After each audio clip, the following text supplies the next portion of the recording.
Hello guys, welcome back to my channel Easy Learning with Himal. So this video is on your active and passive voice and this is your lecture 3 video on this topic. So in lecture 1 I have discussed all your rules related to your present tense and in lecture 2 I have discussed all the rules related to your past tense. So in this video I am going to cover future tense. Future tense से related जो भी rules होंगे वो मैं इस video में cover करूँगा. और अगर आपने फर्स्ट पार्ट और सेकंड पार्ट नहीं देखा है तो आई रिकमेंड यू पहले उन पार्ट्स को देख लीजिए क्योंकि मैंने वहाँ पे बहुत डिटेल में रूल समझाए हैं और मैं आगे वहीं से कंटिन्यू करने वाला हूँ इस लेक्चर में. सो उन दोनों लेक्चर्स के लिंक्स आपको डिस्क्रिप्शन में मिल जाएंगे, आप वहाँ से जाके देख सकते हैं. और मैंने लास्ट लेक्चर में आपको बताया था कि टेंसेस के कुछ ऐसे फॉर्म होते हैं जिनकी सिर्फ एक्टिव वॉइस होती है, पैसिव वॉइस नहीं होती. Like present perfect continuous tense, past perfect continuous tense. Perfect continuous tense की कोई भी पैसिव वॉइस नहीं होती. सिमिलरली फ्यूचर में भी ऐसा होता है, फ्यूचर परफेक्ट कंटिन्यूअस टेंस की भी कोई पैसिव वॉइस नहीं होती, इसलिए हम इसके लिए कोई भी रूल्स नहीं पढ़ते हैं. बट फ्यूचर टेंस में एक और एक्सेप्शन होता है. लाइक हमने प्रेजेंट कंटिन्यूअस के लिए रूल्स पढ़े थे, पास्ट कंटिन्यूअस के लिए रूल्स पढ़े थे, बट फ्यूचर कंटिन्यूअस के लिए कोई भी रूल्स नहीं होते. तो फ्यूचर टेंस में आपको बेसिकली दो ही फॉर्म्स के रूल्स पढ़ने हैं, एक आपका सिंपल फ्यूचर टेंस है और एक आपका फ्यूचर परफेक्ट टेंस है. तो चलिए गाइस ये लेक्चर स्टार्ट करते हैं. तो सबसे पहले अगर हम सिंपल फ्यूचर टेंस की बात करें तो उसमें विल लगता है, शैल लगता है, plus V1 form of verb लगता है. 90% केसेस में विल ही लगता है. आप कहीं कहीं शैल भी लगा सकते हो, लाइक वी या आई के साथ आप शैल भी लगा सकते हो, बट जनरली हम विल ही यूज़ करते हैं. तो सपोज एक्टिव वॉइस में आपका सब्जेक्ट है, विल है, V1 फॉर्म ऑफ वर्ब है और ऑब्जेक्ट है. तो पैसिव में क्या होगा, सब्जेक्ट की जगह आपका क्या आएगा, ऑब्जेक्ट आ जाएगा, विल लग जाएगा और फिर बी आ जाएगा. एक्टिव में सिर्फ विल था, पैसिव में विल बी हो जाएगा और V1 form of verb convert हो जाएगा V3 में. वो तो हमेशा आपका V3 में ही कन्वर्ट होता है. मैंने आपको लेक्चर 1 में जो जनरल रूल्स बताए तो उसमें ये बताया था कि हमेशा वर्ब थर्ड फॉर्म में कन्वर्ट होता है और उसके बाद बाय लग जाएगा और अब ऑब्जेक्ट की जगह क्या आ जाएगा, सब्जेक्ट आ जाएगा. ये तो आपका बेसिक रूल है कि सब्जेक्ट ऑब्जेक्ट की जगह चला जाता है, ऑब्जेक्ट सब्जेक्ट की जगह चला जाता है. चलिए एग्जाम्पल देखते हैं. They will post the letter. तो दे यहाँ पे सब्जेक्ट है, plus will, plus V1 form of verb आ गया पोस्ट और प्लस आपका ऑब्जेक्ट आ गया द लेटर. तो पैसिव में क्या होगा, पहले द लेटर आ जाएगा, विल बी लग जाएगा जैसे मैंने आपको रूल में बताया और फिर थर्ड फॉर्म ऑफ वर्ब आ जाएगा. पोस्ट आपका क्या बन जाएगा, पोस्टेड बन जाएगा बाय देम. दे किस में चेंज हो जाएगा, देम में. ये भी मैंने आपको फर्स्ट लेक्चर में डिस्कस किया था कि एक्टिव टू पैसिव वॉइस में प्रोनाउंस चेंज हो जाते हैं. लाइक वी आपका अस में चेंज हो जाएगा, ही आपका हिम में चेंज हो जाएगा, शी आपका हर में चेंज हो जाएगा. उसी तरह से दे आपका देम में चेंज हो जाता है. Next case simple future tense का आपका है, सब्जेक्ट है, विल है, प्लस यहाँ पे नॉट लगा है. ठीक है, क्या लग गया है, नॉट लग गया है.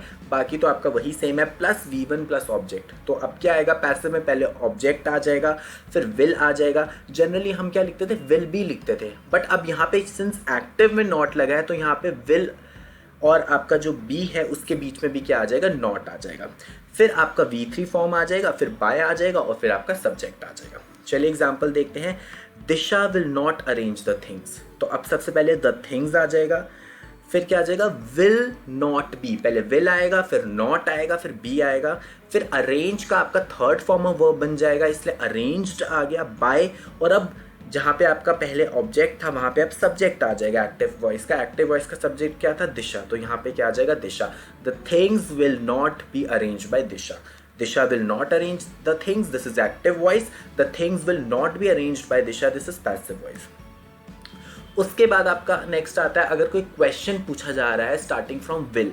तो अगर विल है, सब्जेक्ट है, V1 फॉर्म में ऑब्जेक्ट है और आगे क्वेश्चन मार्क डाला है, इंटेरोगेटिव सेंटेंस है, तो पैसिव में भी स्टार्ट विल से होगा, फिर ऑब्जेक्ट आएगा, फिर आपका बी आ जाएगा.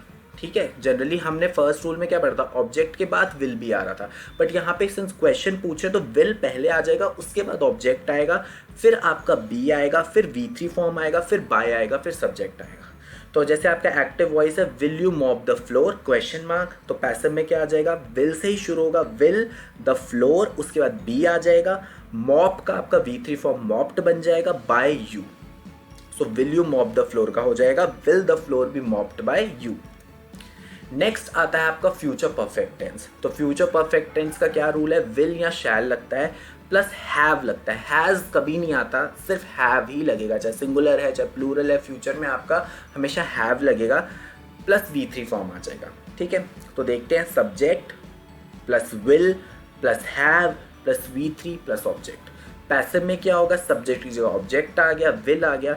जैसे सिंपल फ्यूचर टेंस है विल के बाद बी लगता था, यहाँ पे क्या है विल और हैव है, तो यहाँ पे हैव के बाद बी नहीं लगेगा, बीन लग जाएगा, BEEN बीन। ये हमने प्रेजेंट परफेक्ट और पास्ट परफेक्ट में भी देखा था, उसी तरह से यहाँ पे भी बीन लग जाएगा।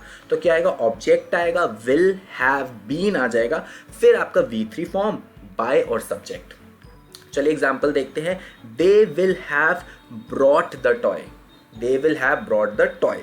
तो विल हैव से आपको समझ आ जाएगा ये परफेक्ट टेंस है। तो पहले द टॉय आ जाएगा, फिर विल आ जाएगा, फिर हैव आ जाएगा, फिर मैंने बताया था पैसिव में आपका बीन लग जाएगा, तो BEN बीन लग गया। ठीक है, ब्रॉट ऑलरेडी V3 फॉर्म में ही है, तो आपका V3 ही रहेगा, ब्रॉट बाय देम। मैंने आपको अभी जस्ट बताया कि प्रोनाउंस चेंज हो जाते हैं, तो दे का क्या आ जाता है, देम। नेक्स्ट नॉट वाला केस है, सब्जेक्ट है, विल है, हैव है, अब नॉट लग गया है, फिर V3 है, फिर ऑब्जेक्ट है। ठीक है, तो अब क्या होगा, पैसिव में ऑब्जेक्ट आ जाएगा, विल हैव आ जाएगा, अब यहाँ पे बीन से पहले आपका नॉट लग जाएगा, plus V3 form plus subject. तो एक्टिव में है, Nimesh will not change the table cover, will not have changed the table cover will not have been changed by Nimesh. ठीक है, बस आपका यहाँ पे नॉट ऐड हो गया, बाकी चीज़ें आपकी सेम है। थर्ड क्वेश्चन पूछा जा रहा है, पहले विल है, फिर सब्जेक्ट है, फिर हैव है, फिर V3 फॉर्म है, फिर ऑब्जेक्ट है। पैसिव में विल से ही शुरू होगा क्वेश्चन, अगर एक्टिव में विल से शुरू हो रहा है तो पैसिव में भी विल से शुरू हो जाएगा, ऑब्जेक्ट आएगा, चेंज क्या आएगा, हैव के साथ यहाँ बीन लग जाएगा। ठीक है, वो तो हमने तीनों केसेस में हम देख ही रहे हैं, इसमें बीन हर केस में लग रहा है परफेक्ट टेंस के केस में, तो यहाँ पे भी लग जाएगा, plus third form of verb आ जाएगा, प्लस बाय, और अब यहाँ पे सब्जेक्ट आ जाएगा। एग्जाम्पल देखिए, will she have written the notes, sorry यहाँ पे फुल स्टॉप है बट यहाँ पे क्वेश्चन मार्क आना चाहिए, दिस इज एन एरर, तो यहाँ पे आप क्वेश्चन मार्क समझ लीजिए। अब पैसिव में क्या होगा, विल से ही शुरू होगा, पहले द नोट्स ऑब्जेक्ट था वो सब्जेक्ट बन गया, will the notes have been written, already V3 तो रिटन ही रहेगा। परफेक्ट टेंस में यही मजा है, पहले से वर्ब थर्ड फॉर्म में होता है, चेंज करना ही नहीं पड़ता, बाय हर। शी किस में चेंज हो जाएगा, आपका हर। और याद रखना क्वेश्चन मार्क जरूर डालना, अगर एक्टिव में क्वेश्चन मार्क है तो पैसिव में भी क्वेश्चन मार्क आएगा। So this was all about your this lecture, क्योंकि हमने इसमें दो ही फॉर्म्स पढ़ने थे, सिंपल फ्यूचर और future perfect. So thank you guys for watching my video, और अगर आपको मेरी वीडियो पसंद आई है तो उसको लाइक कर दीजिए, शेयर कर दीजिए, कमेंट कर दीजिए, सब्सक्राइब कर दीजिए, and please press the bell icon. अगर आपको मेरी वीडियोस की रेगुलर नोटिफिकेशंस चाहिए तो बेल आइकन को प्रेस कर दीजिए। और आप मेरे को डाउट्स मेरे इंस्टाग्राम, फेसबुक और ईमेल आईडी के थ्रू भी पूछ सकते हैं, तीनों के लिंक्स मैंने नीचे डिस्क्रिप्शन में डाल दिए हैं, वहाँ पे चेक कर सकते हैं। Thank you guys, have a nice day.